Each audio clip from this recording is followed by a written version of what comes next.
So welcome to yet another autocross video. Now this was another autocross with street racing made safe at Homestead Miami Speedway's AMR Motorplex, which is their go-kart track. This one took place on November 19th if I'm not mistaken, so about a week ago. As I mentioned in my other previous autocross video, the alignment on my car had not been where it needed to be, and I was able to go to Apex Alignment and get that sorted. Now my alignment was absolute trash. He kind of laughed when he looked at it. If you look at the alignment sheet, you can see that my toe, especially in the rear, was pretty bad. Front wasn't great either. This was actually taken after he'd already done the camber, which is really just loosening up 2 bolts on each strut and canting it inward.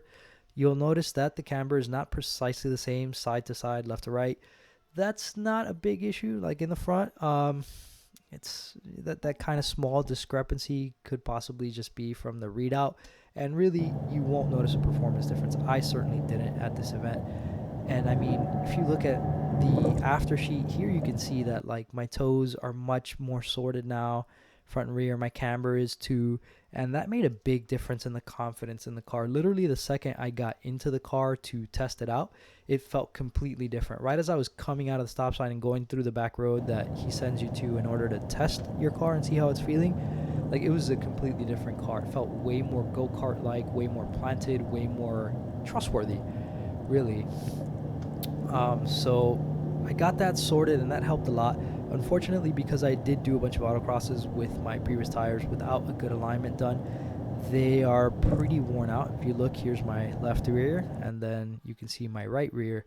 They're pretty bald, they're pretty jacked up, and unfortunately that means that I did not have the confidence at this event that I should have had based on the alignment that I got, because the rear end was always trying to step out on me, especially around like gravel and other things. This course was a little creative. They definitely changed it up a bit, and that kind of sent you through sections that maybe aren't as traveled on the course. And I definitely did have some issues with like hitting gravel and stuff and feeling the rear end step out. Unfortunately, that did kind of force me to, they didn't force me, let's be real, I chickened out and I didn't push the car as far as I could have, and that was really evident when you look at the times that my buddies in their Camaros were making. They were in the 44 range, I was in the 48 range, which really shows you I'm not pushing the car as far as I should have.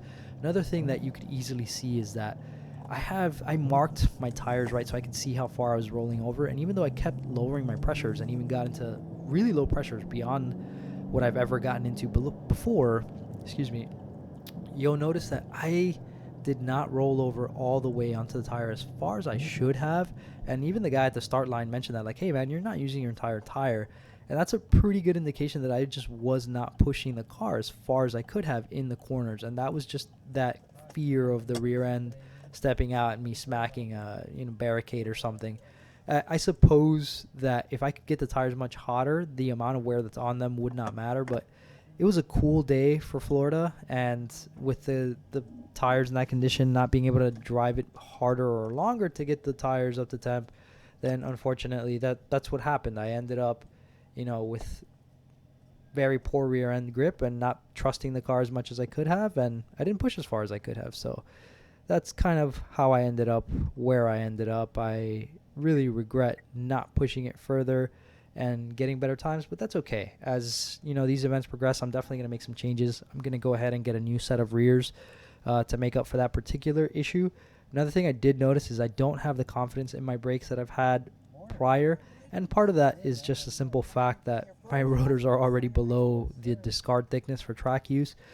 Doesn't matter for the street really, but for autocross it's probably reaching the point where they don't feel as confidence inspiring, and that's also obviously going to limit how much psychologically I'm willing to push boundaries and try to get the car faster.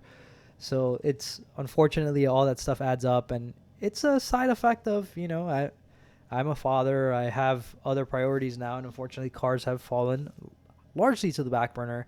I'm starting to try to get back into it, and as these events progress and as these videos progress, you're going to see that I'm going to be doing stuff to the car that's going to help to get it back in a fighting shape. And definitely, like last season, even with a poor alignment, just a fresh set of tires, I did much better because I had good tires and my brakes were still confidence inspiring. So I'm going to keep doing the maintenance that's on the car. Speaking of which, I do have the weird and annoying front end clunks that 6th gen Camaros and I guess even 5th gens were known for. I once fixed it by tightening up the nuts on the end links, right? And then by pretty much the next day, I had the clunk again. And what I realized is there's a technical service bulletin where GM replaced the nuts that they used originally for these locking nuts, right? I use Loctite, which is what everybody on the forums had recommended to do, but I guess I didn't get them tight enough. And even with red Loctite, they came loose enough to where it's clunking again. So a big thing that I'm going to be doing is I'm going to be jacking the car up, putting on those lock nuts, which I did order and have had for a while. But again, this car has been on the back burner, as have all my other cars. So it's probably also why you haven't seen as much consistent posting on YouTube. So I'm going to go ahead and do that. Get new rears, get new rotors, get new brakes, hopefully make videos for every single one of those things so that you guys can see the process. And then hopefully you will notice an improvement in my driving at these events. And that's just kind of what I'm trying to do. So keep an eye out for that.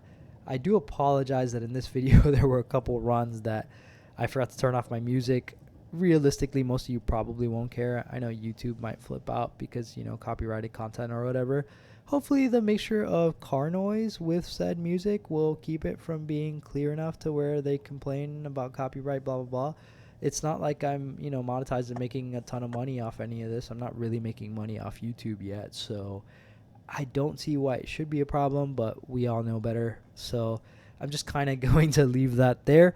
This is me pulling up, parking. Shortly after that, my buddies started showing up in the Camaros, and we went, you know, walked the course and did our normal setup, drivers meeting, etc. It took quite a while to get this event rolling, and we were actually in the last run group, which is kind of annoying, but just is what it is. At least the track gets cleaned out and some rubber gets laid down before you go out there.